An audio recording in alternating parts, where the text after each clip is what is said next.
प्रार्थना करेंगे पहले। गुरुर्ब्रह्मा गुरुर्विष्णु गुरुर्देवो महेश्वरः गुरुर् साक्षात् परब्रह्म तस्मै श्री गुरुवे नमः। ओम शांति शांति। आज पहले कौन आया है मुझे पता नहीं, मैं लेट हूँ। कौन कौन आज पहला है? सबसे पहले तो वो सर आए हैं। अ, प्रकाश जी। ओके। हाँ, नहीं प्रकाश जी नहीं, वो दूसरे वाले। राम प्रसाद जी। हाँ वो अभी नहीं है। ओके। यस। माधुरी जी तो पढ़ती नहीं है। यस। और उसके बाद आप आए क्या, ज्योति मैम आ गए? हाँ जी, आप आ उसके गए। बाद मैं आई हूँ। Okay, very good. चलो, ठीक है। हम वो कर रहे हैं माता सीता ज्ञान की कथा आज के वर्तमान संदर्भ में सारगर्भ। तो मैं भी आज पीछे हटता हूँ थोड़ा, आप ही पढ़िए पहले। चलो। स्मृतियाँ। नहीं, शुरू तो आप ही करेंगे। श्री गणेश कीजिए यहाँ से। श्री गणेश। हमें मीन्स मैं क्यों करना चाहता हूँ कि थोड़ी एनर्जी हमें सबको एक जैसी मिले, तो एक शुरुआत हाँ करते हैं। जी। बाकी मन में कुछ भाव नहीं। 379 पेज नंबर है। स्मृतियाँ। इधर आए हम। यादें खुद को सृजन के ताने बाने में छिपा लेती है, जो उस अदृश्य आकाशीय चलचित्र में भौतिक व गैर भौतिक जगत को पृथक करती है। जहाँ व्यक्तिगत और सामूहिक दोनों यादें संग्रहित होती है, मानव जाति द्वारा जनित स्मृति या वाष्पित जल के समान अपना स्वरूप बदल देती है। समाप्त नहीं होती, बादल जैसे सर्वत्र व्याप्त रहती है, और जो जानता है कि किस प्रकार उन तक पहुंचा जा सकता है, उनके लिए उपलब्ध हो जाती है। हमारे प्रत्येक शब्द विचार व कर्म कायम रहते हैं। ये बहुत इंपॉर्टेंट लाइनें हैं। हमारे प्रत्येक शब्द विचार व कर्म कायम रहते हैं। हम दूसरे के बारे में कैसा सोचते हैं वो भी रहता है कर्म, वो भी कर्म बनता है। हम कुछ बोले भी थे, कुछ बोलना भी नहीं चाहिए, हम सोते हैं तो भी कर्मा बनता है, हम चुप बैठे तो भी बनता है, जब हम बात करते हैं विचार करते हैं दूसरे के बारे में सोचते हैं उधर भी कर्मात बनता है। तो ये हमें ध्यान रखना है। नष्ट नहीं होते, बल्कि इस विराट खगोलीय प्रणाली में बाकायदा सुरक्षित रहते हैं और हमारे वर्तमान और भविष्य को बनाने में मार्गदर्शन का कार्य करते हैं। तो हमें हमेशा याद रखना है कि कर्मा जो है वो बहुत बहुत बहुत बहुत ये है, डिसिप्लिन है। किसी को किसी को भी उधर छोड़ा नहीं जाता, किसी को भी माफी नहीं है उधर, कर्मास के सामने किसी को माफी नहीं है। अभी देखो, राम जी को भी आना पड़ा, श्री राम जी को आना पड़ा, सीता माता को आना पड़ा, रावण को आना पड़ा। तो हम के किस, क्या बोलते हैं, किस खेत की मूली है? तो हम सभी को वो है कि हमें हमारे कर्मास में जब उठते हैं तो लास्ट तक सोते सोते समय भी दूसरे के बारे में हम कैसा सोचते हैं उस पर ध्यान देना चाहिए। और हमें जो ईगो है, अहंकार है, उससे थोड़ा संभाल के रहना चाहिए। जैसा एज बढ़ता है, थोड़े बुक्स पढ़ी और किसी को स्पिरिचुअल अहंकार आया तो उससे निकलना बहुत बहुत बहुत डिफिकल्ट होता है। उसको संभालना आना चाहिए। हमें अपना कार्य करना है, सेवा देनी है, और हमारी जो जिम्मेदारी है उसको निभाना चाहिए, वो इम्पोर्टेंट है। और हम क्या सेवा दे सकते हैं खुद, वो देना चाहिए। चुप नहीं बैठना है। किसी के पास पैसा नहीं है, ठीक है, दूसरा कुछ कर सकते हैं, किसी को बुला सकते हैं, किसी को यूट्यूब देख सकते हैं, किसी को यूट्यूब का चैनल भेज सकते हो, किसी को ये हमारे भेज सकते हो, बुक्स के बारे में बोल सकते हो, नोट्स भेज सकते हो। लेकिन वो थोड़ा हमें कॉमन सेंस भी यूज करना है, कहाँ कब कैसा करना है वो इम्पोर्टेंट है। हम कहाँ जाते हैं, कहाँ क्या कर रहे हैं, उस पर हमें ध्यान देना चाहिए। तो वो मायने रखता है। तो लेकिन हमारा जो ज्ञान लेना है वो हमें छोड़ना नहीं है, ज्ञान तो लेना ही है, और आगे भी बढ़ना है, खुद भी बढ़ना है और दूसरों को भी बढ़ाने के लिए हेल्प करना है, तभी होता है। ठीक है। मैं एक पेज पढ़ता हूँ, बाकी बाद में। देखेंगे। व्यक्तिगत रूप में हम जागरूक नहीं हो पाते किस प्रकार हमारे किए हुए पिछले कर्म और हमारे विचार हमारे वर्तमान में होने वाली घटनाओं और स्थितियों को आकर्षित करते हैं। सच में ये कितना आनंददायक हो सकता है यदि हम अपने किए कर्मों की स्मृति और उनके प्रभाव के प्रति रूप प्रतिपूर्ण जागरूकता के साथ जीना सीख ले। जो हम आज है और जिन वर्तमान परिस्थितियों अनुभवों के साथ जीवन यापन कर रहे हैं उनमें हमारे अतीत की स्मृतियां चुपचाप खामोशी से अपना योगदान दे रही है और उन्हें रच रही है। अनेकों बार हमारे चेतन और अवचेतन मन की यात्राओं को अलग अलग अलग करने वाला पर्दा इस स्मृतियों को एक चलचित्र के रूप में बीच बीच में छोटी छोटी झलक में माध्यम से हमारे लिए प्रस्तुत भी करता है, लेकिन इसकी क्षणभंगुर प्रकृति की वजह से हम इसे स्वीकार नहीं कर पाते। अपने जीवन के काल चक्र में मुझे अपनी पूर्व जन्म की अनेक घटनाएं याद आई, लेकिन वे सभी जन्म अपेक्षाकृत निकट के जन्मों में संबंधित है जो मात्र कुछ 100 वर्ष के भीतर की है। उन अनुभवों को भी मैंने अपनी पुस्तक my journey to through time नामक आध्यात्मिक संस्करण जिसमें जीवन मृत्यु और पुनर्जन्म लिखा है। मैंने कर्म पर विशेष ध्यान नहीं दिया कि पहले कौन सी मनुस्मृति थी, किंतु हाँ, पहले बहुत पहले की यादें थी।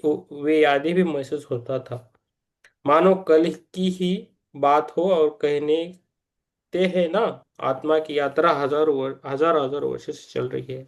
मैं कई बार आश्चर्यचकित रह जाती हूँ ये सोच कर कि अतीत में किस प्रकार का जीवन हम जी रहे थे। प्रबुद्ध अवधि के दौरान हमारा सामयिक इतिहास के बारे में सोच के मैं उत्सुक हो जाती हूँ। तो ये हजारों हजारों हजारों जन्म होते हैं ना, वो सही है। पूर्वी सभ्यता के अनुसार अनेक सहस्त्राब्दी पूर्व वहाँ आध्यात्मिक जागरूकता का समय था, किंतु एक ऐसा भी समय था जब आध्यात्मिक ज्ञान में गिरावट आई। जब प्राचीनतम ऋषियों ने भारतवर्ष में इस महान ज्ञान को संरक्षित कर वेदों में संचित कर दिया गया। ऐसा भी कहा जाता है कि बाद में उस ज्ञान का कुछ अंश ही शेष रह गया। ऐसे ही इसी समय जिसे काल चक्र में त्रेता काल का नाम दिया गया, श्री राम और माता सीता ने धरती पर आधुनिक सभ्यता के बीजे बोने के लिए जन्म लिया। उस समय के दौरान जीवन कैसा था ये विचार मेरे मन में बार बार उत्सुकता पैदा किया करता है। उस समय का जीवन किस प्रकार का था, अनेक वर्षों तक ये विचार मेरे मन में कौंधता रहता था और फिर एक दिन तीर्थ स्थान में एक रहस्यमय पर्दा हट गया और मैं स्वयं को काल चक्र के उस समय में पाया। तो ये होता है। तो हजारों हजारों जन्म होता है। हम इस मुझे मैंने कुछ ऐसे जन्म देखे हैं मैंने कि इस इस सत्युग से पहले भी एक कलयुग था, उसमें भी मैंने मेरे जन्म देखा है। इसका सत्युग से पहले भी जो कलयुग चल रहा था उधर भी मैंने कुछ सेंट्स से बातें की है, उनसे की था। जब भी कलयुग आता है तो हम आते हैं, ऐसा भी मैंने देखा है। बहुत सारे जन्म हैं होते हैं, कुछ प्लेनेट भी चलते हैं और हमारा एक ही आत्मा एक ही जगह नहीं रहता है, बहुत जगह रहता भी है। हमारा जन्म दूसरी जगह भी होता है। मैंने मैंने पहली बार भी बोला था मेरा अभी 3 जगह एट ए टाइम चल रहा है मेरा जन्म। तो होता है।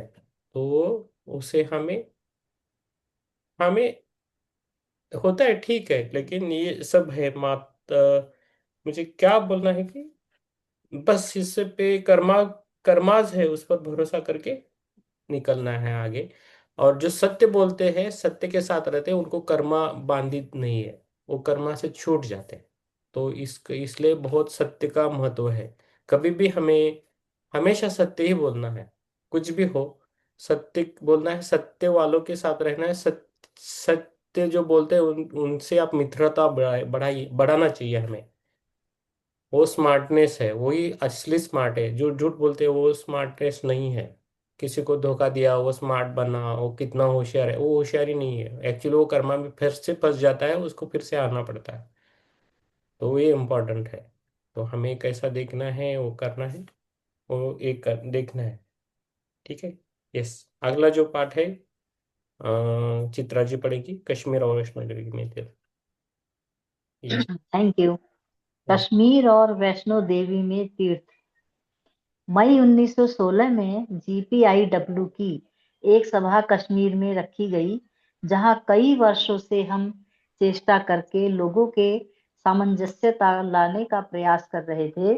आधुनिक भारत की विषम परिस्थितियों में से एक अहम मुद्दा यह भी था, जिसके लिए हम सब एकजुट थे। और स्थिति बिगड़ने से भारत ही नहीं, संपूर्ण विश्व पर इसका बुरा प्रभाव पड़ेगा। जैसे बौद्ध धर्म, हिंदू व मुस्लिम आदि सबको चर्चा के लिए बुलाया गया था, हमने एकता मोर्चा का भी वहां आयोजन किया। जेपीआईडब्ल्यू की लगातार चेष्टा यह थी कि इस परस्पर विरोधी स्थानों पर आध्यात्मिक लहर जगाकर आपसी मतभेद को सुलझाकर दृढ़ प्रस्ताव पारित किया जाए। भारत का जम्मू कश्मीर राज्य 3 भागों में फैला है। तिब्बत की सीमा पर लद्दाख तथा बौद्ध धर्म का अधिक विस्तार है। ओके, तिब्बत की सीमा पर लद्दाख, जहां बौद्ध धर्म का अधिक विस्तार है। कश्मीर का अधिकांश हिस्सा अब मुसलमानों से भरा है, और हिमालय की तराई जम्मू में हिंदुओं की बहुलता है। कश्मीर की अनेकों यात्राओं में यह पहली बार था जब हम तीनों भागों से और तीनों धर्मों के लोगों को सभा में सम्मिलित करके गोष्ठी आयोजन कर रहे थे। हम लगभग 15 तीर्थ यात्री समुद्र से 12-13 हजार फुट की ऊंचाई पर लद्दाख के खूबसूरत बौद्ध मठ में वहां के सम्माननीय संघ सेना जी के अतिथि थे। मैं बहुत समय से सिंधु नदी के उद्गम स्थल को देखना चाहती थी। हमने नदी के बर्फीले जल में पैर डुबोया और अपनी श्रद्धांजलि भेंट की। पानी इतना ठंडा था कि उसमें गोता लगाना संभव नहीं था। वहां आदरणीय संघ सेना जी ने सब अपने सेंटर पर ही बौद्ध व मुस्लिम वार्ता का आयोजन किया था, और यह अति शोभनीय था कि वहां भी धार्मिक विषयों को लेकर मतभेद थे। कश्मीर के मुद्दे की गर्माहट वहां के मनोरम स्थल पर भी आ पहुंची थी। अपनी यात्रा के दौरान इन खाली पड़े मठों पर हमने भारत के इस शीर्ष स्थल पर अनेकों प्रार्थनाएं की, जिससे भारतवर्ष में शांति बनी रहे और यह सभी आंतरिक द्वंद्वों से सुरक्षित रहे। फिर हमने कश्मीर में जाकर सभा आयोजित की, जिसमें वहां के शिक्षकों, पत्रकारों, किसानों और व्यवसायियों एवं युवाओं, व्यवसायिक पेशावरों को आमंत्रित किया और उनसे आध्यात्मिक चर्चा की, जिसमें हिंदू, सूफी व बौद्ध धर्म को साथ लेकर प्रेम भरी ऊर्जा के साथ मिलकर कार्य की संभावनाएं हमने देखी। किसी समय में कश्मीर आध्यात्मिक शिक्षा का एक उच्च शीर्ष स्थल था, जहां प्रेम से सभी धर्म मिलकर आगे बढ़ते थे। श्रीनगर में हमारी आखिरी रात हम एक पतली गली में रास्ता भटक गए, और हमने लोगों के भीतर पनपते आक्रोश व असंतोष को महसूस किया और अति उग्रवादी दलों की काली छायाएं देखी, जिसने हमें चिंता में डाल दिया। हमारे वापस आने के बाद वहां हिंसा भड़क उठी, जो कई दिनों तक चलती रही। हमारा आखिरी पड़ाव जम्मू में था, जहां हमने कई कश्मीरी पंडितों से मुलाकात की। उन अधिकांश युवाओं से भी मिले जिनके परिवारों को श्रीनगर से खदेड़ दिया गया था, और 1990 में उन्हें अपने घर खाली करने पड़े, जिन्हें अपना सारा बचपन शरणार्थी शिविरों में बिताने के लिए मजबूर होना पड़ा। वे पंडित जो चीजों से अत्यधिक विचलित थे, एक था आतंकियों का भय, और दूसरा अपने पुश्तैनी घरों को छोड़ने की पीड़ा। उसने उनसे की गई भेंट ने हमें अंदर तक हिला दिया, और हमने संकल्प लिया कि श्रीनगर के युवा मुसलमानों और जम्मू के हिंदू पंडितों को बुलवाकर अपनी अगली सभा में हम बातचीत करके कुछ हल निकालेंगे। जम्मू यात्रा का मेरा यह व्यक्तिगत कारण भी था। जम्मू के नजदीक ही त्रिकुटा पर्वतों में माँ वैष्णो देवी का निवास है, जो हजारों वर्ष पुरानी देवी माँ की गुफा है, जिसमें लाखों लोगों की आस्था है। कहते हैं यहीं पर तीनों देवियों पार्वती, लक्ष्मी और सरस्वती ने अपनी शक्ति एकत्रित कर असुरों का विनाश किया था। हर बार जब भी मैं इन महान ऊर्जा वाले धार्मिक तीर्थों में पहुंची, उस पवित्र स्थान की ऊर्जा से जुड़ने के लिए मैं ध्यान मग्न हो जाती, किंतु चंद क्षणों में ही आपकी शांति व एकाग्रता को उद्दंडता से अनियंत्रित भीड़ द्वारा भंग कर दिया जाता। प्रतिवर्ष लाखों लोग दूर दूर से आकर यहाँ दर्शन करते हैं। हर तरफ धक्का मारते लोग, भीषण गर्मी, सड़क पर विचित्र खानों की सुगंध और लंबी पदयात्रा की थकान के बावजूद भी वहां की शक्तिशाली ऊर्जा व माँ के आशीर्वाद के प्रभाव को नकारा नहीं जा सकता, जिसे हमने महसूस किया। किसी चमत्कार जैसे ही हमारे मार्गदर्शन ने हमें गुफा के भीतर ठीक पवित्र स्थल पर माता के दरबार में कई मिनट तक प्रार्थना करने का मौका मिला। मेरा मन प्रसन्नता से भर उठा। मैंने मन ही मन अपना हार्दिक अभिनंदन तीनों देवियों को दिया, विशेषकर महालक्ष्मी को, जिन्हें मन ही मन में अपनी मां मानती हूँ। हमारी प्रार्थना और उनका प्रत्युत्तर आवश्यक नहीं, हमें साथ ही साथ मिलता ही, किंतु इस बार मुझे मेरा जवाब अति शीघ्र मिल गया। अगले दिन हमारी यात्रा का अंतिम दिन था। हमने जम्बू में दो शिव मंदिरों के दर्शन किए और फिर हमें श्री राम के रघुनाथ मंदिर ले जाया गया, जो भारत के सर्वश्रेष्ठ श्री राम मंदिरों में से एक है। कश्मीर के किसी समय में डोगरा राजवंश, जो लव कुश की वंशावली से संबंधित है, उन्हीं के द्वारा संचालित था। मंदिरों में ज्यादा भीड़ भाड़ नहीं थी, इसलिए हमें वहां शांति से एकांत में समय व्यतीत करने का अच्छा खासा मौका मिल गया। मैं मंदिर देखने को उत्सुक थी, किंतु किसी विशेष अपेक्षा को लेकर मैं वहां नहीं गई गई थी, कि जिसका एक कारण कश्मीर में शिव ऊर्जा की बहुलता भी था। मैं अपने कुछ साधु संत मित्रों के साथ वहां गई थी। मंदिरों के भीतर हम कुछ मूर्तियों के सामने शांति व पूर्ण मौन खड़े थे। जब मैं मुख्य श्री रा... जब मैं मुख्य श्री राम व माता सीता की मूर्तियों के सामने शीश नवाने गई, मेरा मन मानो भीतर ही कहीं खो गया था और मैं अचानक इस धरती से, वर्तमान काल से परे, मैं कहीं बहुत दूर अतीत की गहनता में पहुंच गई थी। पहले भी कुछ इसी प्रकार के अनुभवों में जब मैं अतीत में चली गई थी, लगता था मानो मैं काल चक्र की किसी अंधेरी सुरंग में पहुंचा दी गई हूँ। मैंने स्वयं को एक छोटी सी बच्ची के रूप में देखा, जो 5 वर्ष से अधिक की नहीं होगी। मैं अपनी माँ के पैर पर लिपटी हुई अपने पिता को किसी से बात करते हुए देख रही थी।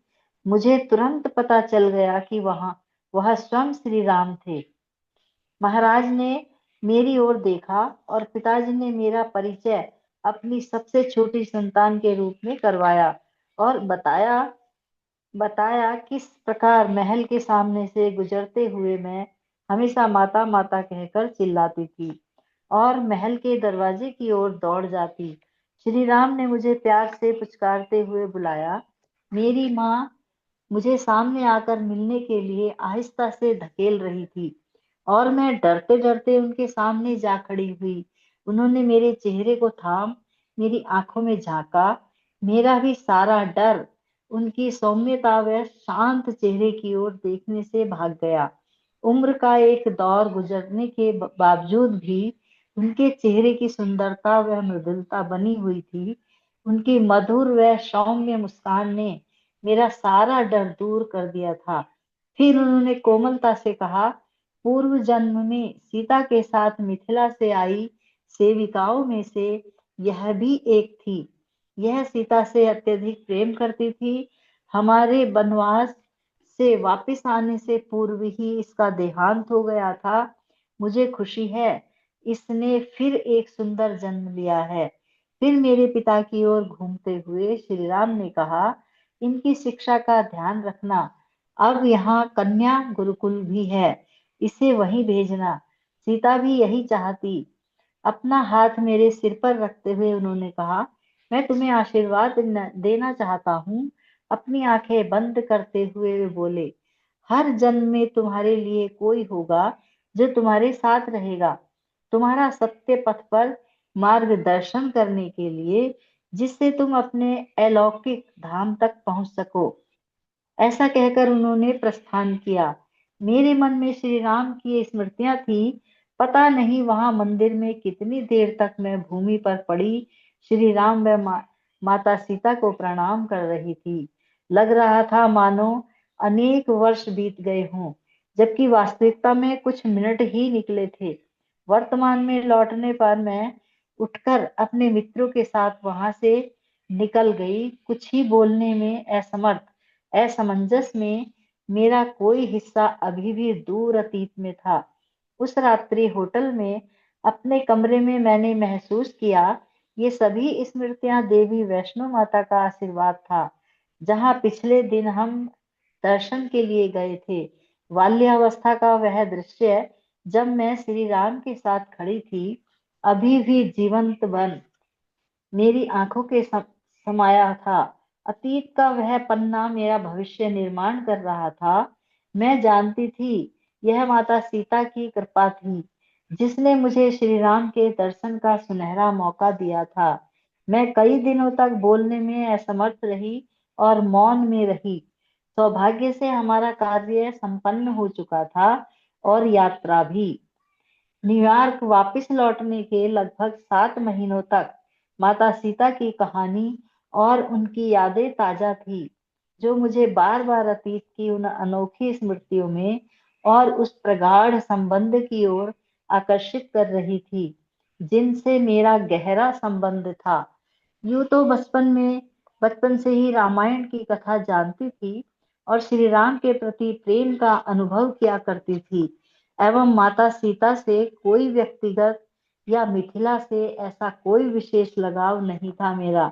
किंतु अचानक अब मिथिला व माता सीता के प्रति एक अजीब सा आकर्षण महसूस कर रही थी, और साथ ही जनक बाबा के साथ विशेष व्यक्तिगत जुड़ाव भी। पहले भी कई पूर्व जन्मों की याद मुझे हुई है, लेकिन उनमें कोई प्रश्न नहीं उठे थे। उन स्मृतियों के साथ कोई न कोई ऐसे चिन्ह मिल जाते थे जो उनकी यथार्थता दर्शाता था। किंतु इस बार अनेकों प्रश्न उठ रहे थे। क्या मैं सच में माता सीता की सेविका थी, या मुझे उनकी आत्म की चैनलिंग हो रही थी? मैं कई दिनों तक इस उलझन में रही। फिर लगा मैं व्यर्थ के सवालों में उलझी हूँ।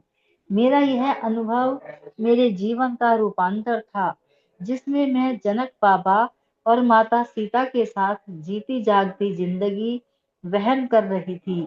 वे मेरी दुनिया, मेरी चेतना का अभिन्न अंग बन चुके थे। अब कोई ऐतिहासिक पौराणिक या ऐतिहासिक के पात्र नहीं, किंतु वास्तविक जीवन की वो दिव्य आत्माएं थी, जो आज भी संपूर्ण जगत की भलाई के लिए कार्यरत हैं। सबसे महत्वपूर्ण शिक्षा इसमें मेरे लिए यह थी कि आज भी ये दिव्य आत्माएं जगत के कल्याण के लिए समर्पित हैं, और शायद यही कारण था मेरी पूर्व जन्म की स्मृतियों के लौटने का। उस नजरिए से देखने पर एहसास हुआ मेरा दैवीय शक्ति के साथ संबंध माता सीता के साथ व्यक्तिगत रिश्ते में बदल चुका था, जो बहुत खास और दिल के करीब था। अदृश्य अलौकिक मात्र शक्ति के साथ बने उस दिव्य संबंध से भी ज्यादा गहरा और अटूट संबंध बन गया था हमारा। इस कहानी की रूपरेखा रचने में मुझे कई महीने लगे, और मैंने स्वयं को मीनाक्षी नामक सेविका की भूमि में सबसे अधिक उपयुक्त माना। किसी समय में सेवक सेविका के किरदार को भी बहुत सम्मान दिया जाता था। सच्चे और अच्छे व्यक्तिगत की सेवा करना भी अपने आप में एक महत्वपूर्ण जिम्मेदारी है। सेवा करने से हम न केवल विनम्रता का पाठ सीखते हैं, वरन निस्वार्थता और निष्ठावान होना भी सीखते हैं। अपनी आध्यात्मिक यात्रा में ऊंचा उठने के लिए मान अपमान के भाव में भी समान रूप से जीना सीखना बहुत आवश्यक है, जो हम अक्सर भूल जाते हैं जब किसी अन्य उत्तरदायित्व को निभा रहे होते हैं। इस कहानी ने मुझे वह सुअवसर दिया, मैं जब त्रेता युग में अनेक सूक्ष्म तत्वों के विषय में भी समझ पाई, जिन्हें मैं कब से जानना चाहती थी।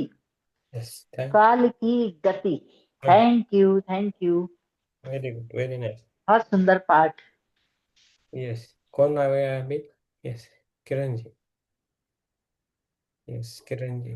यस, प्रकाश जी ने बहुत बड़ा फोटो लगाया, चश्मा गॉगल वगैरह डाल के, मस्त लगाया। किधर है? कुछ भी नहीं दिख रहा है। हाँ, मस्त है। हाँ, सब। अच्छा है। अरे, आज अच्छा तो बोला वंदन तो सर निकालो। को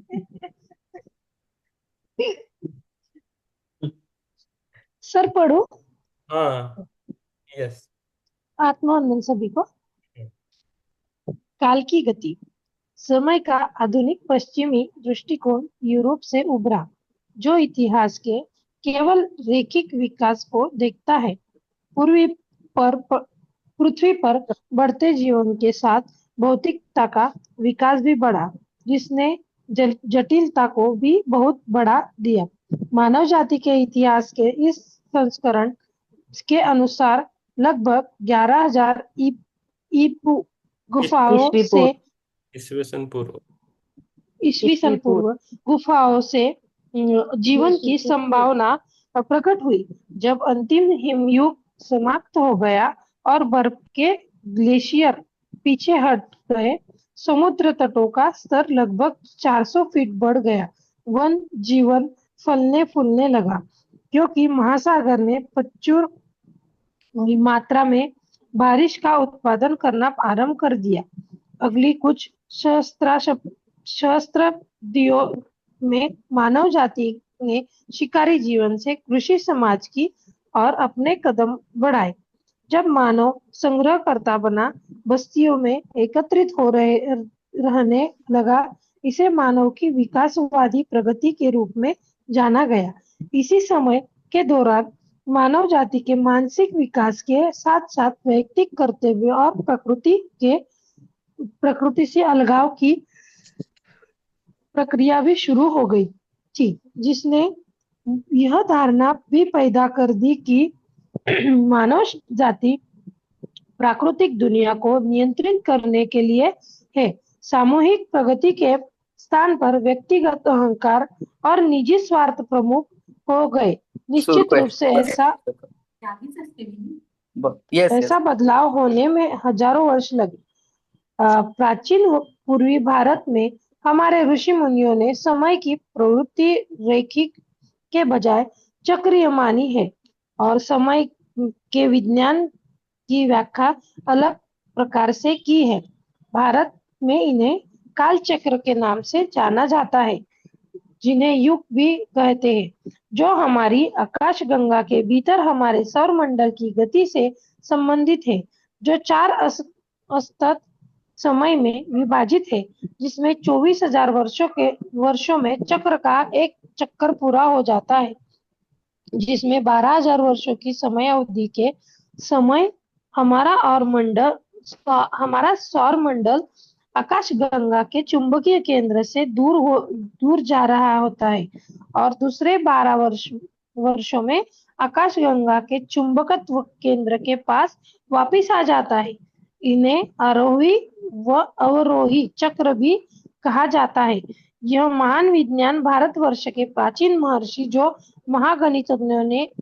गणितज्ञों और खगोल भौतिकविद, जिन्होंने सितारों की स्थिति के आधार पर आकाशगंगा में हमारे सौर मंडल की गति की गणना की थी।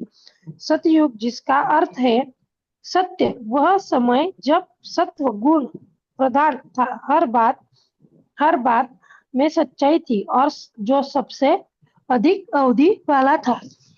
ऐसा तब होता है जब हमारा सौर मंडल आकाश गंगा के केंद्र, जो चुंबकीय आकर्षणों का स्रोत है, उससे उसके सबसे समीप होता है। इसी अद्वितीय चुंबकीय ऊर्जा ने हमारी आकाश गंगा को थाम रखा है और वह सभी सौर मंडलों का आधार भी है। यह चुंबकीय आकर्षण पूरी मानवता की आध्यात्मिक शक्तियों एवं विचारों को न केवल प्रभावित करता है वरना वरन वास्तविक सत्य की प्रत्यक्ष धारणा की अनुभूति देता है। मानव जाति गुफाओं में रहे या शहरों में, यह अप्रासंगिक है। सतयुग का प्रमुख गुण आध्यात्मिक जागरूकता को उजागर करना है। देवी देवताओं और परम पिता परमेश्वर की दिव्य ऊर्जा को जो माँ प्रकृति के रूप में संपूर्ण सृष्टि में दृष्टिगोचर होती है, जैसे कि नदियां, पहाड़, सूर्य, चंद्रादि और अन्य सभी खगोलीय दृश्यमान व अदृश्य रहस्य जो पूरे भूमंडल में चहु और अपनी दैदीप्यमान प्रत्यक्ष व प्रत्यक्ष रचना से इस भौतिक जगत की स्थापना कर इससे इसके कण कण में रम रहा है और सत्य की प्रत्यक्ष तस्वीर दर्शाता है। सभी धार्मिक परंपराएं उस समय की स्मृति को बरकरार रखती है जब मानवता प्राकृतिक दुनिया के साथ सद्भावना के साथ रहती थी, जिससे भूमंडल के सब कुछ इतनी प्रचुर मात्रा में उपलब्ध था कि उसका वर्णन नहीं किया जा सकता। कुछ ऐसा ही है जैसे मानो धरती पर स्वर्ग का राज हो। पशु जगत मानसिक छवियों के आदान प्रदान से मनुष्य के साथ वार्तालाप करने में सक्षम थे और उनके बीच सुंदर तालमेल था। पेड़ पौधे वनस्पतियों से भी ऋषि मुनि अपनी साधना के माध्यम से संपर्क करके जान सकते थे कि किस जड़ी बूटी में कौन सी विशेषताएं है और किस प्रकार वे अपने गुणों से आरोग्यता व पौष्टिकता प्रदान कर मानव मात्र को जीवन दान दे सकती है, इसका लालन पालन कर सकती है और असंतुलन को ठीक कर सकती है। कुछ लोग वर्तमान काल में इन बातों को मिथ्या, पौराणिक या मन घड़त कर नकार सकते हैं या प्रतीकात्मक मानकर त्याग देते हैं, जबकि यह स्पष्ट रूप से सामूहिक स्मृतियों के अवशेष तत्व द्वारा आज भी विद्यमान है। जबकि हमारे ग्रह के अनगिनत प्राकृतिक उपहार पर्याप्त मात्रा में थे और संपूर्ण जगत में प्रकृति के साथ संतुलित संबंध था। हो गया सतयुग के बाद। मैम, हो गया। Thank you. Yes, thank yes. अभी पुष्पलता, पुष्पलता जी, आप पढ़िए। पेज नंबर याद है? 386। आप, यस, थोड़ा फास्ट पढ़ना है।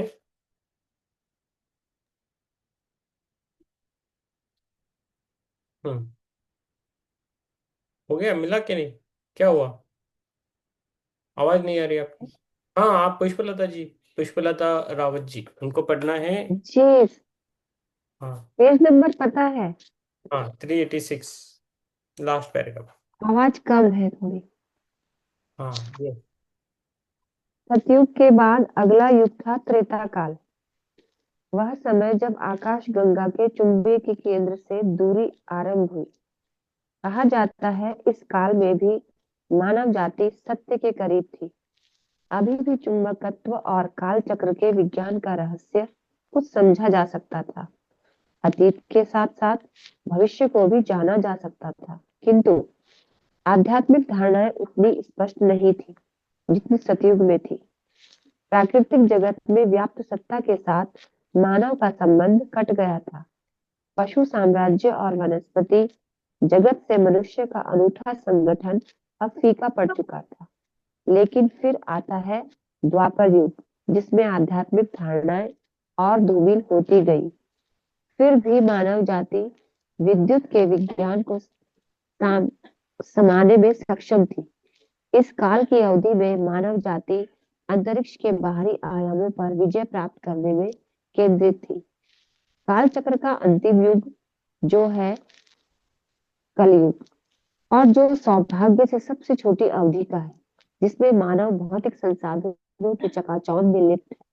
सामान्यतया मानव भौतिक ब्रह्मांड से परे कुछ भी देखने में सक्षम नहीं है। कुछ उन्नत आत्माओं के अपवाद को छोड़कर और फिर हम प्रवेश करते हैं काल चक्र के ऊपर बढ़ते हुए चक्र की ओर। कलयुग से द्वापर, फिर त्रेता और फिर सतयुग। बेशक सतयुग फिर आएगा, किंतु आने वाले भविष्य में आएगा, जो आज से अभी बहुत दूर है। किंतु आज भी कुछ ऐसी दिव्य आत्माएं हैं जो कालचक्र के नियम अनुसार युग की घटती बढ़ती अवस्था व अवधि से परे उस ब्रह्म चेतना में लीन है जो समय की परिधि से अछूते हैं। और कुछ ऐसी भी आत्माएं हैं जो अभी तक इस सामूहिक उन्नत चेतना के स्तर से निचले पायदानों में जीवन यापन करती है। यह लगातार मानव प्रजाति में प्रकट होने वाली चेतना का एक व्यापक वर्णक्रम है, जहाँ लोग आध्यात्मिक विकास के विभिन्न चरणों में हैं। वर्तमान में हम काल चक्र की किस स्थिति में है, ये देखना। युगों का चक्र। युगों का चक्र है ना, ये थोड़ा अलग दिखाया है उन्होंने, हमारा ऐसा नहीं है हाँ एक्चुअली। जी। सतयुग है, त्रेता युग है, द्वापर युग है, और उसके बाद ये कली युग है। हाँ, फिर ठीक कलयुग, फिर द्वापर, फिर त्रेता, फिर सतयुग। है, अलग, थोड़ा ये अलग। घूम रहा है, यस, यहाँ थोड़ा अलग। यस। आप ठीक है? हाँ, ठीक है। जी। ये आपका हो गया फिर आराम से। ठीक है, तबीयत ओके। हाँ। जी, पहले से। यस। अभी नीतू जी, नीतू जी के बाद ज्योति मैम पढ़ेगी। तो कौन सा पेज है? हाँ, तो आप बाद में। हाँ, जो पेज नंबर 388। नहीं, आप भी ओके। आ गए आप। नहीं, उनको काम भी रहता है। मैम, नीतू जी आप बने रहे, आपको बाद में देते हैं फिर। ओके, ज्योति मैम को देंगे। यस। जी। पढ़िए मैम।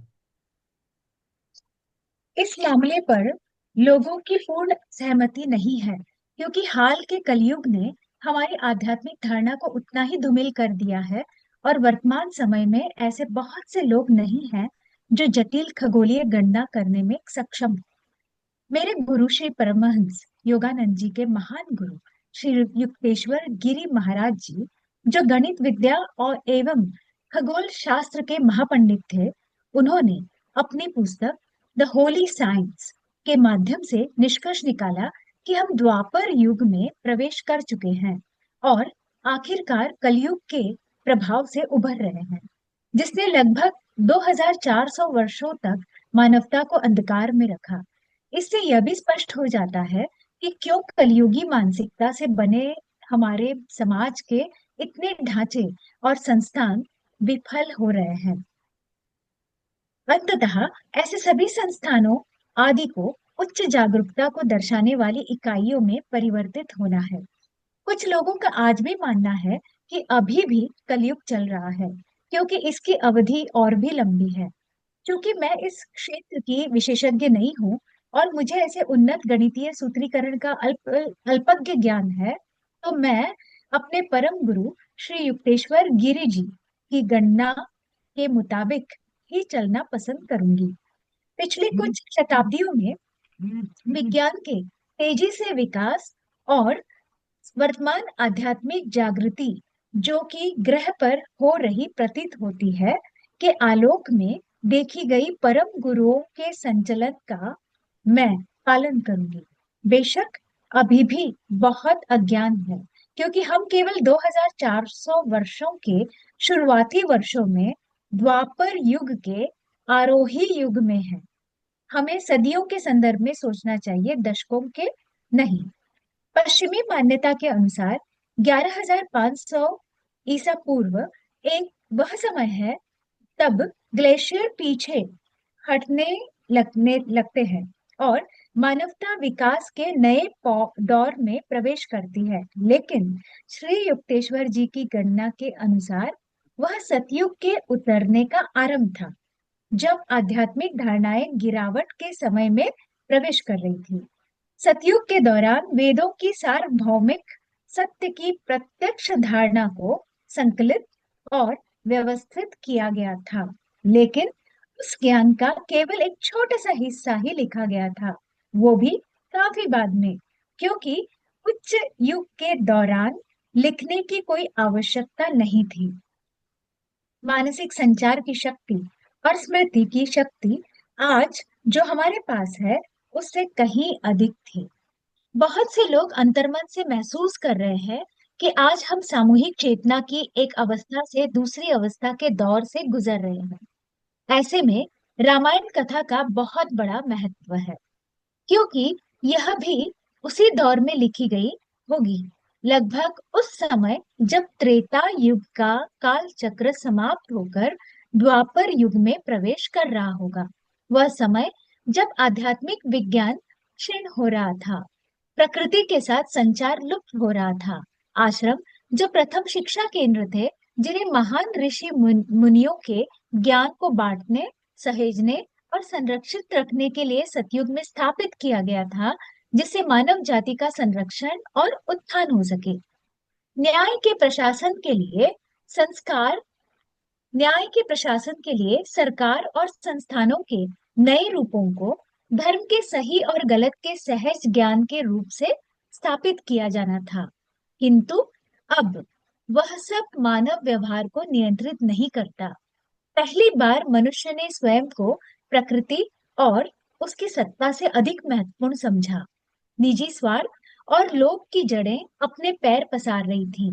यह एक अलग भावना थी, जब वह पूरी सृष्टि पर राज करना चाहता था और उसे नियंत्रित करना चाहता था, और इस भावना ने उसके अहंकार का विकास किया और स्वयं को सर्वाधिक शक्तिशाली साबित करने की होड़ ने उसके लोभ और स्वार्थ को और अधिक बढ़ावा दिया।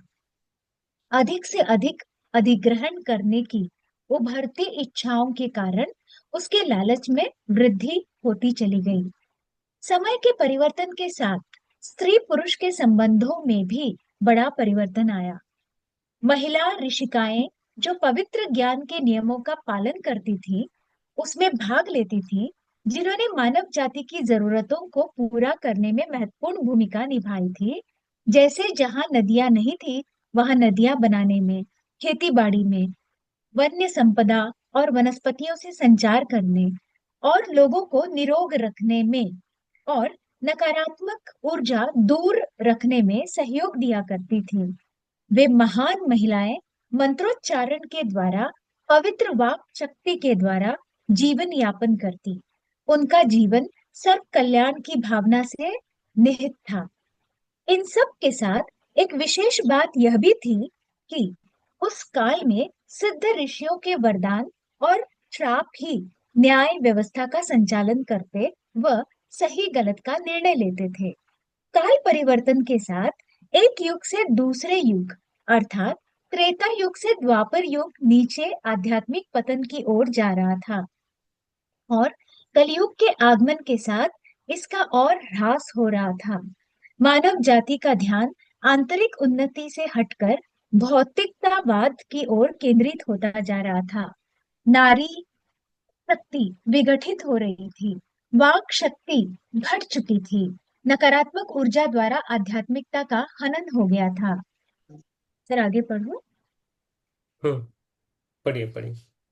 त्रेता युग में माता सीता और श्री राम। मानव विकास के प्रत्येक चरण में ऐसे महापुरुष भी हुए हैं जिन्होंने महान जीवन का उदाहरण हमारे समक्ष रख हमें प्रेरणा दी है।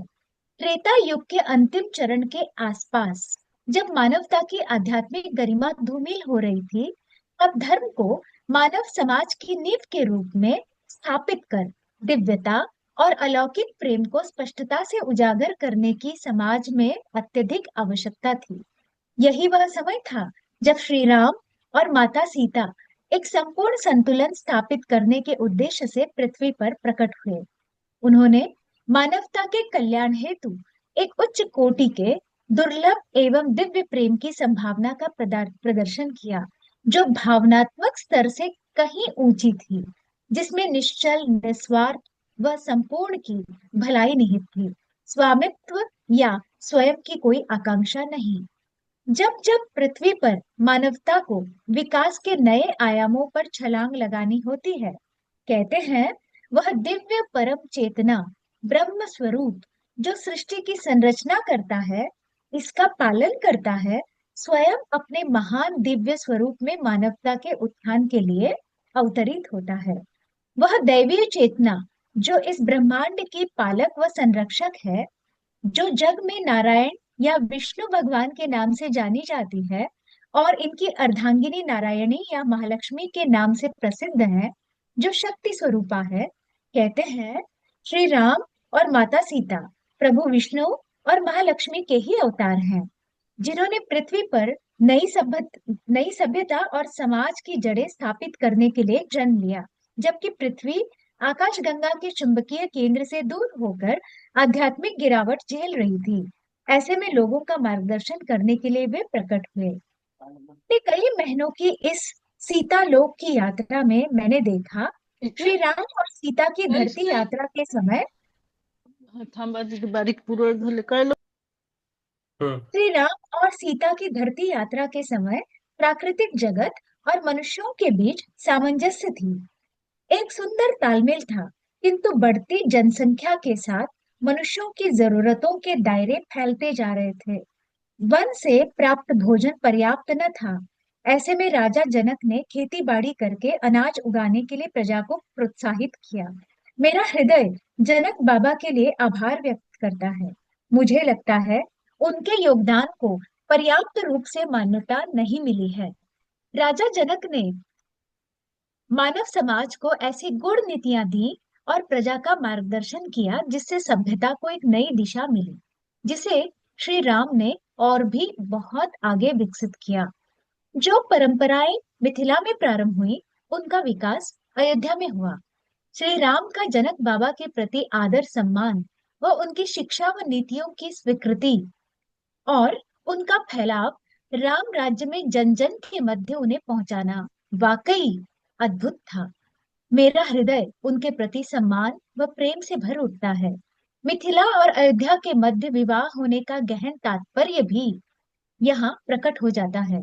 उनका आध्यात्मिक संबंध एक नई सभ्यता का विकास दर्शाता है, जहाँ अयोध्या की शक्ति, शौर्य, वैभव का मिलन मिथिला के उच्च कोटि के विज्ञान, सुबुद्धि व सादगी से होकर एक सुंदर समाज के नवनिर्माण की नींव रखता है, जिसकी आधारशिला धर्म पर है।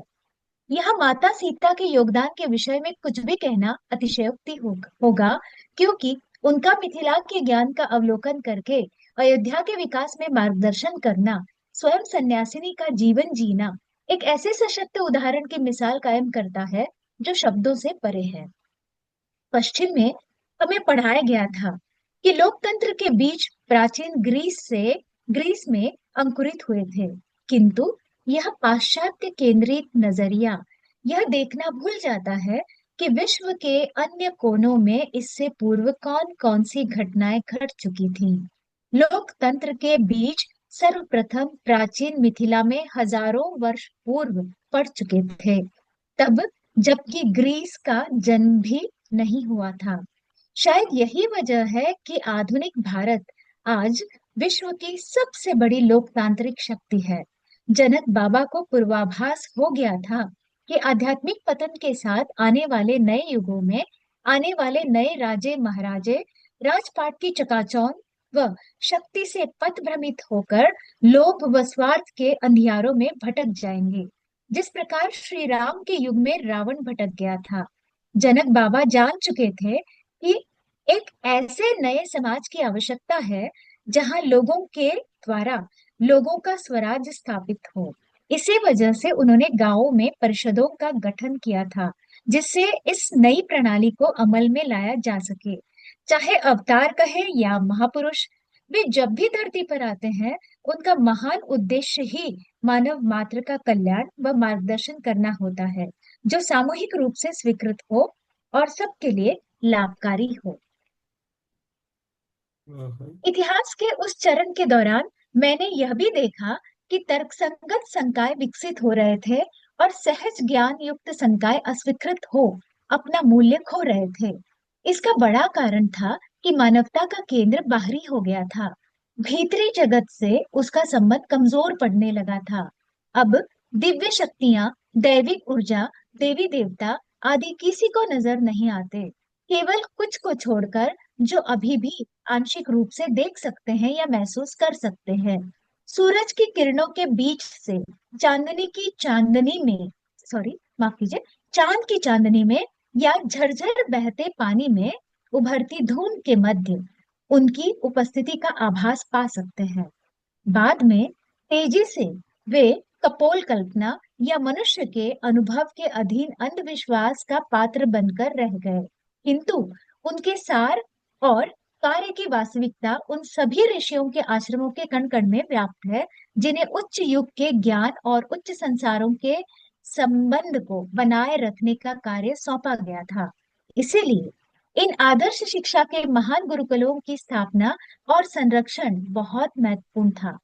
हजारों वर्ष पूर्व श्री राम और माता सीता के जीवन में क्या घटनाएं घटी थीं, उन्हें प्रत्येक युग की संवेदनाओं के अनुसार समझना जरूरी है। उन्हें मात्र कहानी के पात्रों जैसे ना समझें। हमें न केवल बाहरी कथा को बल्कि आंतरिक को भी समझना चाहिए और अनुभव करना चाहिए कि अदृश्य जगत पर क्या घटना हुई होगी जिसने इस बाहरी कार्यवाही को प्रेरित किया, क्योंकि इस सब के पीछे बहुत गहरी शिक्षा छिपी है। अनेक ऐतिहासिक ग्रंथों की कथा व संस्करण केवल श्री राम की बाहरी उपलब्धि पर केंद्रित है, लेकिन श्री राम माता सीता का सच्चा कार्य मानवता का मार्गदर्शन और सामूहिक विकास था, और वह आज भी है। नारायण और नारायणी के अवतार के रूप में दोनों का उत्तरदायित्व बाहरी और आंतरिक दुनिया का सुंदर संचालन है, फिर चाहे वे मानव अवतार में हो या ना भी हो। सर 10 बजे है। ये पाठ होने दीजिए, ये पढ़िए माता का संदेश। जी सर। तो एक पेज पढ़ना है, बाद में इनको हाँ बाद में इन तुझे पढ़ेंगे, ठीक है। जी जी सर। माता का संदेश।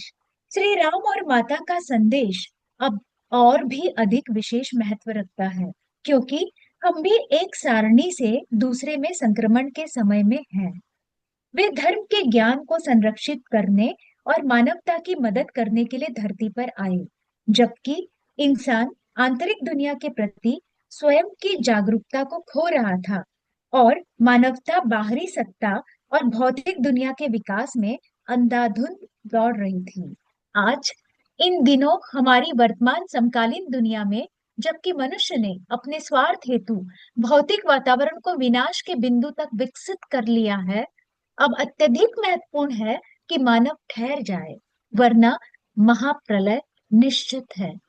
अब संपूर्ण मानव जाति को ध्यान के माध्यम से स्वयं से जुड़ना होगा और अपनी सत्य स्वरूप वास्तविक सत्ता को उजागर कर आंतरिक सुंदरता, सरलता व सहजता को जगाना होगा और बाहरी असंतुलन बाहरी असंतुलन व असंतुष्टि को अपने आंतरिक दैवीय गुणों से संतप्त करके अपनी दुनिया को संतुलित करना होगा।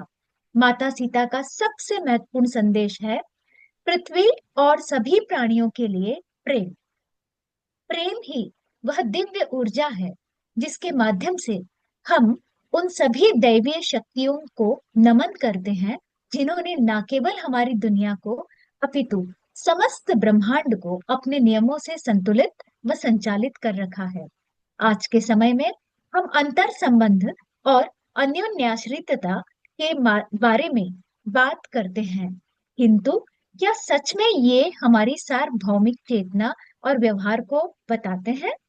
अंतर संबंध केवल पृथ्वी और उसकी परिस्थिति की प्रणालियों के मध्य नहीं, बल्कि सभी ग्रहों और तारकीय पिंडों पर भी लागू होता है, फिर चाहे वे कितनी भी दूर क्यों ना हो और चाहे अस्तित्व के कितने ही उच्च स्तर पर हो। सृष्टि का प्रत्येक कण आपस में दूसरे परमाणु से संबंधित है और दूसरे पर प्रभाव डालने में सक्षम भी है। यह वह ज्ञान है जिसे माता के समय के ऋषियों ने मानव जाति के लिए संरक्षित करने की कोशिश की। इसे पूरी तरह से समझने के बाद हम ब्रह्मांड में अपने स्थान को बेहतर ढंग से समझ पाएंगे। श्री राम और माता सीता उस पितृसत्तात्मक व संकीर्ण दृष्टिकोण समाज की उत्पत्ति से काफी पहले अवतरित हुए। फिर भी उनके जीवन का पारंपरिक लेखा जोखा उस वास्तविक दृश्य को प्रतिबिंबित नहीं करता, बल्कि उनके जीवन को उसी चश्मे के आधार से देखा गया है जो उनके होने के कई सदियों बाद विकसित होने की संभावना है। यही कारण है कि सीता के जीवन के विषय में पारंपरिक प्रथा में इतना कम बताया गया है। सामूहिक स्मृति के अपार महासागर में गोते लगाकर उनके कहानी के अंश ढूंढे जा सकते हैं, और यही वह समय है जबकि नारी ऊर्जा का स्मरण सबसे महत्वपूर्ण है। सीता के जीवन काल में अनेकों महान नारी ऋषिकाएं थीं, जो मानव समाज को आकार देने में उतनी ही सक्रिय थीं जितना पुरुष थे। सतयुग व त्रेता काल में उन महिला ऋषियों को कार्य करने की पूर्ण स्वतंत्रता थी। मैम हो गया आपका, थैंक यू मैम। यस। धन्यवाद। Yes Neetu ma'am, page number 394, उतना ही पेज, एक ही पेज पढ़ना है। पढ़ यस सकेंगे ना? पढ़ेगी ना? हाँ सर। आप पढ़ सकते हैं ना? हाँ सर। आप हाँ पढ़ेगी। हाँ सर, बिल्कुल पढ़ सकते हैं। किंतु सीता के पृथ्वी से प्रस्थान के तुरंत बाद स्थिति बदल गई। ऋषि और महिलाएं ऋषि महिलाओं की लंबी कतार के अंत में यहाँ वर्णित महान ऋषिकाएं थीं। अंत अंत इसीलिए क्योंकि वक्त के साथ साथ उनकी मौन आवाजें गुम हो गईं। उनकी महानता और कार्य की कोई चर्चा नहीं बची। और ठीक वैसा ही पश्चिमी दुनिया में भी हुआ जैसा पूर्व क्यों जगत में भाई? घटा था। द्वापर काल के अंत में यहाँ कलयुग के आरंभ में समाज के विकास के साथ स्त्री मानस एवं भूमिका का दमन हुआ। और शायद इसीलिए पौराणिक रामायण की व्याख्या में इसी रवैये को अपनाते हुए नारी को ढोल गंवार और पशुओं की श्रृंखला में रखा गया, जो समाज के दृष्टिकोण के संदर्भ से अवगत कराती हैं। और पितृसत्तात्मक नेताओं ने इसे मानव मन में स्थापित करने की मांग की थी। सीता की कहानी का अनुभव करते हुए आज के समय उनके उस संदेश को जानकर जो उन उच्च युगों की स्मृति है, मेरा हृदय गदगद है। यह हम सब के लिए खास है, पूर्व या पश्चिम, उत्तर या दक्षिण, पुरुष या नारी, क्योंकि कहीं ना कहीं हम सब संघर्ष कर रहे हैं। हमारे अवचेतन मन की गहराई में प्रवेश किए गए कई कलयुग विश्व दृष्टि के तरीके जिनमें हमें ढाला गया है, जो सूक्ष्म रूप में हमारे भीतर है, उनसे मुक्त होने के लिए हम जूझते रहते हैं। यदि पश्चिमी समाज को हम देखते हैं तो आदम और हव्वा के साथ शुरू होने वाली महिलाओं को पीड़ित या दुख के कारण के रूप में दर्शाया गया है, जब उन्हें स्वर्ग से निष्कासन के लिए दोषी ठहराया गया था। संभावना है यह कहानी भी सतयुग के अंत की होगी, जब भौतिकवाद की वजह से आध्यात्मिक ज्ञान और एकता की भावना का पतन हुआ, जब अधिक से अधिक व्यक्तिकरण और स्त्री पुरुष असमानता ने अलगाव का भ्रम पैदा किया था। निष्कर्ष, हम एक नए युग में हैं, मैम जहां हम द्वापर युग मैम जी मैम सर। हो गया, नहीं इधर ही रुक। Okay sir, thank you thank yes thank you ma'am. Yes, हम ध्यान करेंगे। अभी आज थोड़ा लेट हो गया, 7 मिनट। चलो। यस, हमें अभी थोड़ा ही बचा है, कल हो जाएगा ये बुक कंप्लीट। तो सभी जो भी मास्टर्स है जिन्होंने पढ़ा और सुना, उन सभी को हमारा धन्यवाद। चित्रा और मैम, वो बुक इतने दिन हो गए आई नहीं है अभी तक। मेरी भी नहीं आई है, मुझे पता भी। नहीं क्यों नहीं भेज रहे, उसकी शॉर्टेज थी बहुत ज्यादा। हाँ, मुझे आया वो ब्लू डार्ट से भेज रहे हैं, ब्लू डार्ट से वो मैसेज आया है मुझे। अच्छा, मेरे को तो मैंने देखा नहीं मैसेज आया। ईमेल ईमेल में आया है, ईमेल पोथी डॉट हमारी भी नहीं आई है सर। कितना? आ गई। नहीं आई। नहीं नहीं मैम, नहीं आई है। हाँ, पोथी हाँ, डॉट किसी कॉम की से। भी नहीं आई है। जिसको भी बुक मंगानी है पोथी.com से मंगानी है, पोथी। हाँ, मैंने तो उसी से मंगाई थी पोथी। यस आपने जो लिंक भेजा था उसी से मंगाई थी सर। यस यस, मुझे भी नहीं मिली है, तो अभी दीपावली में थोड़ा ये ध्यान करेंगे, उसके बाद हम पढ़ेंगे, है ना। यस, और किसी कुछ पूछना है? सभी को धन्यवाद। ध्यान ध्यान करेंगे, ध्यान के लिए जुड़ना है। यस, बैठिए, जिसको पानी पीना है पी सकते हैं, पानी पीना है पी सकते हैं, आराम से बैठे, और ध्यान खुद के लिए कीजिए, जो भी है हो जाएगा। जो आपकी इच्छा है, तमन्ना है, जो आपके कर्मास है, उस हिसाब से आपका ध्यान होता है ना।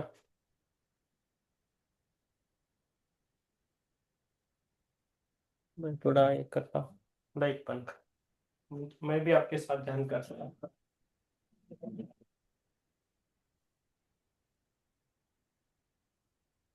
जिसको पानी पीना पीजिए और बैठिए आराम से, ध्यान करें।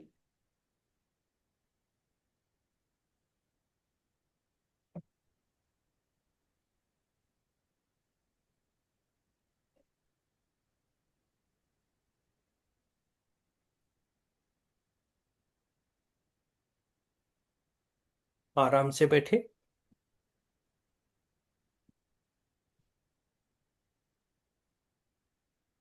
जो भी अभी हमने पढ़ा है और सुना है,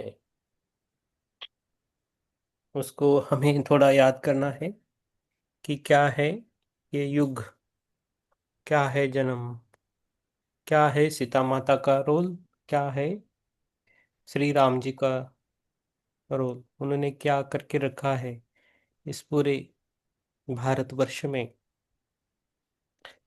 जो रामायण है वो बहुत बहुत बहुत हजारों सालों से चलता आ रहा है। एशिया में ज्यादातर देशों में ये मनाया जाता है, इवन इंडोनेशिया तक, मलेशिया, उधर भी रामायण मनाते हैं।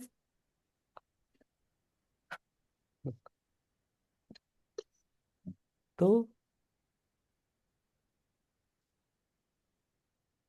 इस बुक से हमें जो आवश्यक है वो हमें लेना है, छोड़ देना है।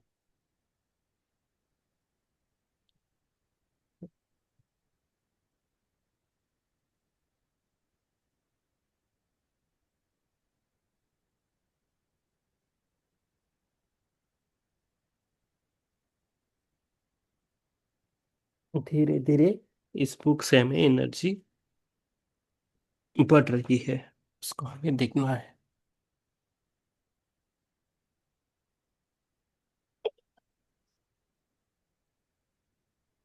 इस बुक का सारांश ही ध्यान है। ध्यान से ही सब कुछ हुआ है, ध्यान से देखा गया है, ध्यान से सब कुछ प्लानिंग करके ये सब कुछ किया है।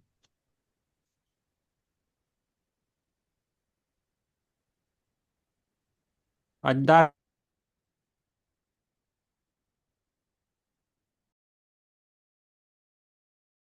को आत्मवंदन, सभी को धन्यवाद। आराम से बैठना है, थोड़ा रुक जाए, खुद को देखना है, कौन हूं मैं, अभी क्या कर रही हूं मैं, क्या करना है मुझे।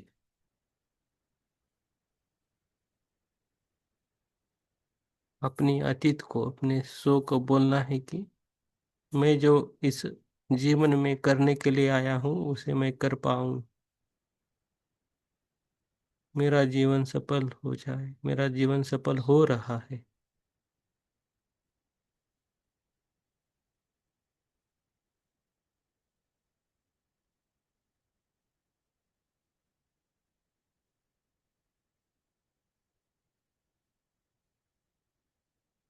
तो बड़ी जीवात्मा बन जाती है, तो वो आंशिक आत्मा के रूप में कई जगह भी काम कर सकती है एक आत्मा।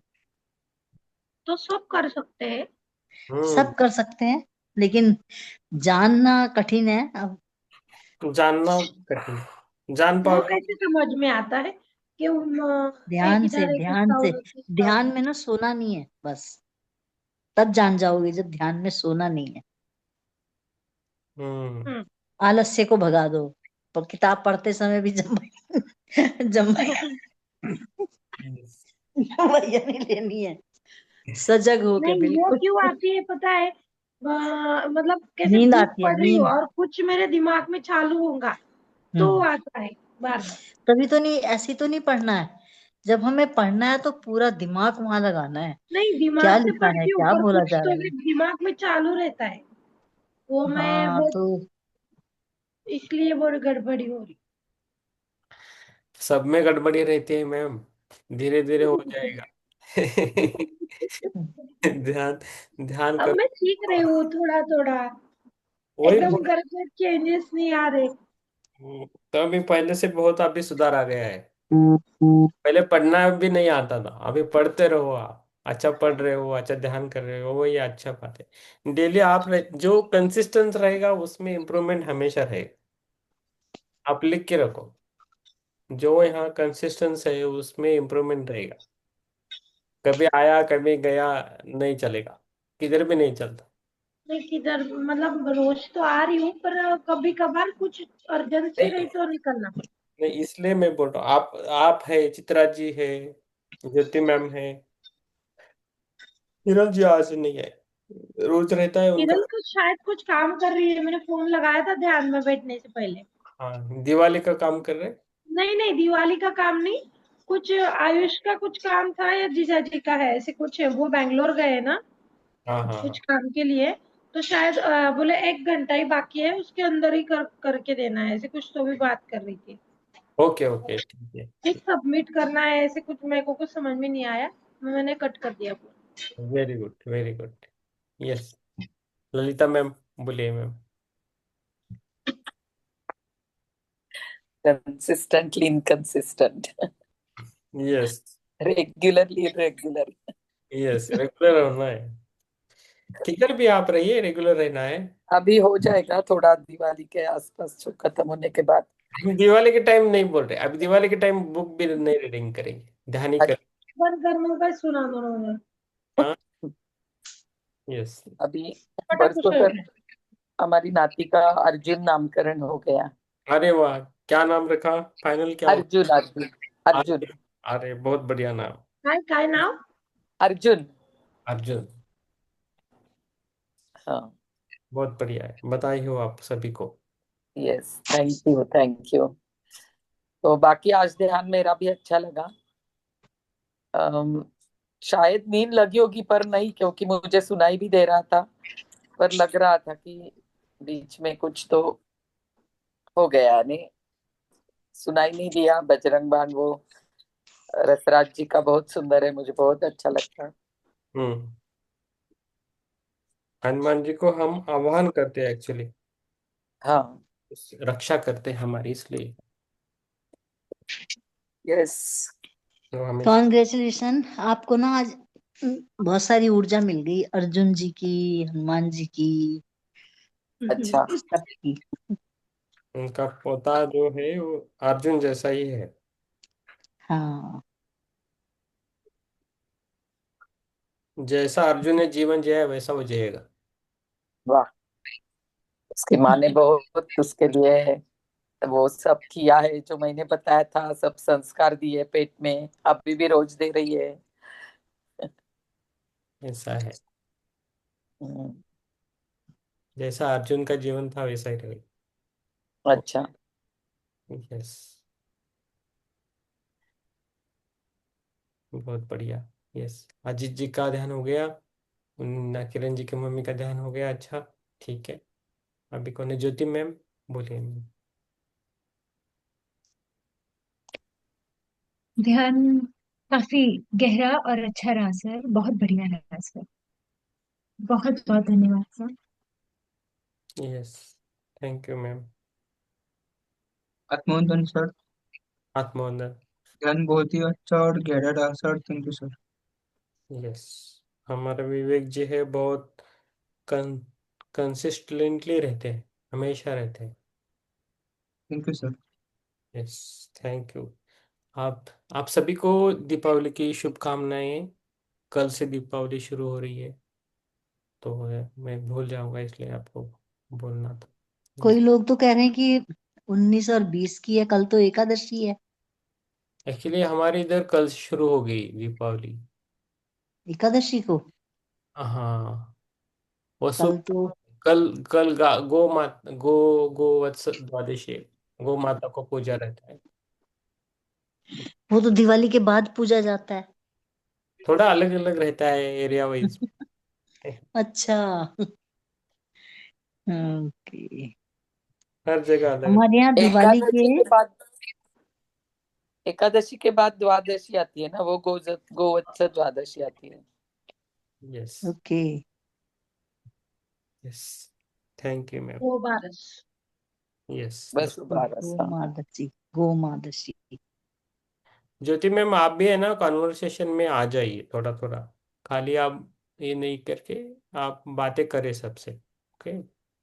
जी। यस। दीपा जी, दीपा गुप्ता जी। जी प्रभु जी। Yes ma'am. जी प्रभु जी, ज्वाइन लेट करती हूँ क्योंकि मैं आती ही लेट हूँ घर पे। सर हाँ। मैंने फोटो लगाया है, देखो अर्जुन का। हाँ, बहुत बढ़िया। वाह। एक मिनट। लवली कोई लवली। ये चला मेरी गया पीछे। ये मेरी बेटी है, बड़ी बेटी।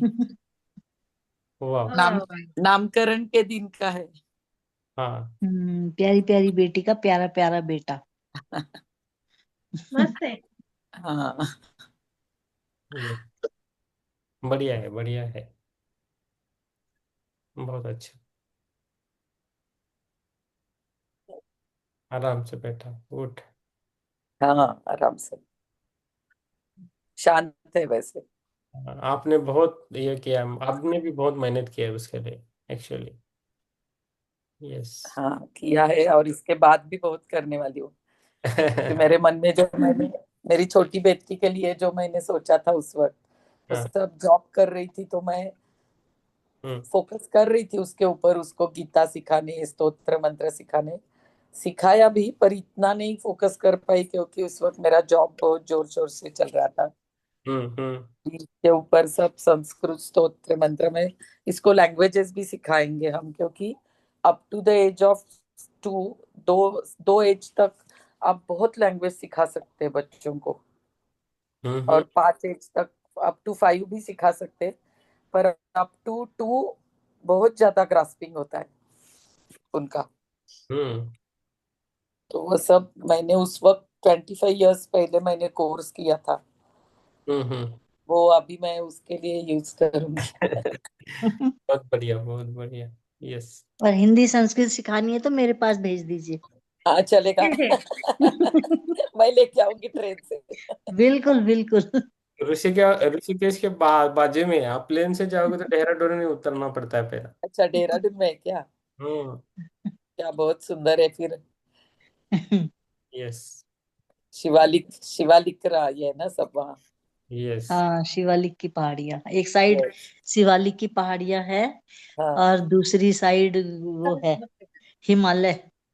हिमालय, यस। बहुत सुंदर है। गाना देखा देना।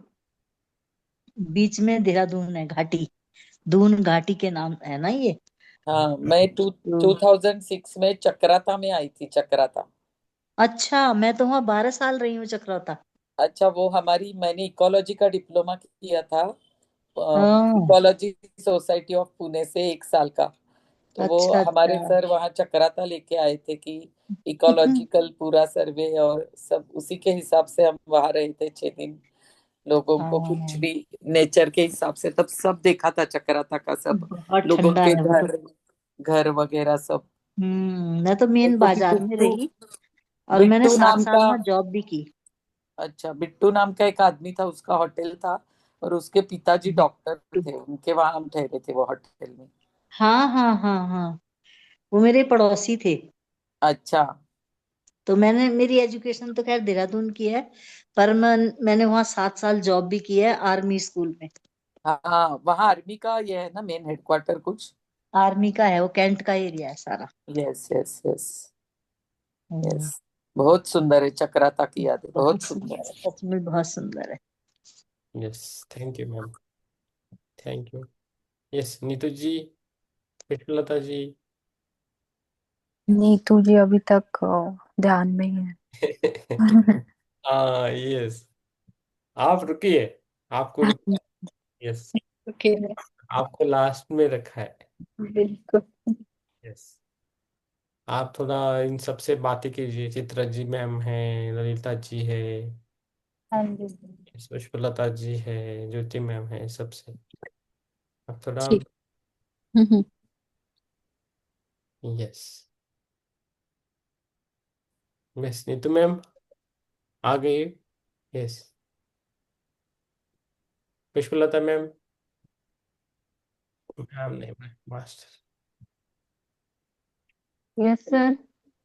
हो गया ध्यान, हुआ कि हाँ नहीं? जी, ध्यान हो गया। ओके, फिर सो बहुत जाइए। अच्छा लगा, बहुत दिन बाद। सोई हुई है, सोते सोते बोल रही है पुष्पा है। नहीं नहीं, लाइट हम्म, ऑफ है, बच्चों ने लाइट ऑफ कर रखी है। ओके। यस। और वो पहले वाला लगा था जैसे कोई हाथ में हाथ पकड़े रहता है ना। हम्म। हाँ, सब कुछ सुनाई भी दे रहा था, और अच्छा बॉडी में अच्छा फील हो रहा था। यस, अच्छी बात है। थैंक यू, थैंक और यू। कौन है ये पता नहीं चलता। वेरी गुड, पता चलेगा थोड़े दिन। यस। और ध्यान करते करते मुंह से, नाक से ही सांस आने लगे थे, जो कि इतने जुकाम की वजह से बंद थे, नाक पर खुल गए। हो जाएगा मैम, बहुत हल्का आराम, महसूस हो रहा है। जब जुकाम रहता है तो आराम की आवश्यकता बहुत रहती है शरीर को। हाँ। आराम कीजिए, आराम करना में सोने के बाद सोचना नहीं है, और सोने के बाद मोबाइल हाथ में नहीं लेना है। दो चीजें करनी है, एक हाँ मोबाइल को रखना है, और दूसरी चीज सोचना नहीं है, फिर आराम मिलेगा, नहीं तो नहीं मिलेगा। जी। Yes. Yes. Thank you sir. Yes ma'am. Neetu जी।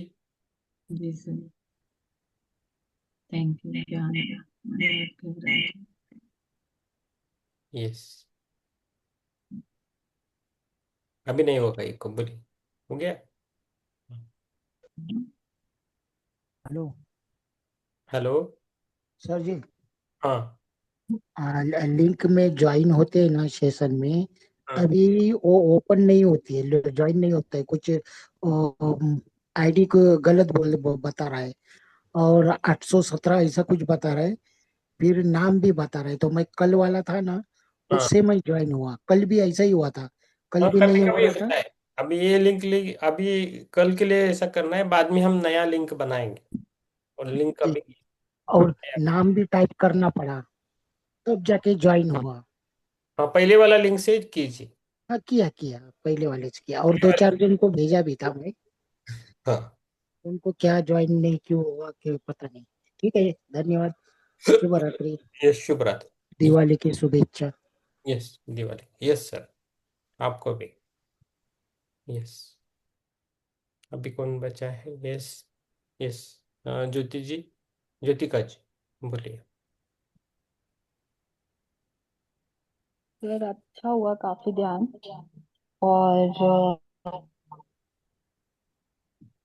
और मतलब जैसे जैसे वो बदल रहे थे म्यूजिक, वैसे वैसे सारे भगवानों के वो हम्म। चित्र आ रहे थे दिमाग में। हम्म। और जैसे शिव जी का, अगर मैं मतलब जैसे मंडे मंडे मतलब जाती हूँ मंदिर तो ध्यान करती हूँ, तो ऐसे सोचती हूँ कि सामने है, और इधर जो आईब्रो के बीच में जो अपना वो सर्कल्स गोल्डन इमेजिन करके आई फील कि वो पूरी एनर्जी मेरे में जा रही है। तो वैसा ही आज मतलब वो जैसे जैसे वो चित्र वो म्यूजिक बदल रहे थे, तो वैसे वो सारे भगवानों का वो ऐसे हो रहा था, थोड़ा थोड़ा फील। तो अच्छा हुआ, बट जल्दी खुल गया क्योंकि काम करना था, तो एकदम से एंड में हम्म। याद आया कि हाँ चलो अब। ओके, अभी इम्प्रूवमेंट हो जाएगा मैम, इम्प्रूवमेंट। हम्म। आप रहिए, आना है, मम्मी और आप दोनों आना, ठीक है। हाँ जी हाँ जी। Yes. Thank you. Yes, thank you ma'am, thank you. Yes Prakash ji है। यस प्रकाश जी। प्रकाश जी को और एक बार मौका, आपको कुछ बोलना है प्रकाश जी?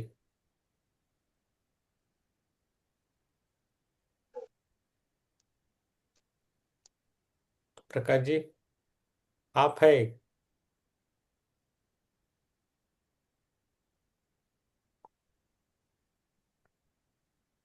यस ठीक है, फिर अभी कुछ नहीं है तो हम रुकेंगे यहाँ, 11 बज गए। चलिए, शुभ रात्रि। यस, शुभ रात्रि सभी को, शुभ रात्रि। यस, शुभ शुभ रात्रि। शुभ। शुभ रात्रि।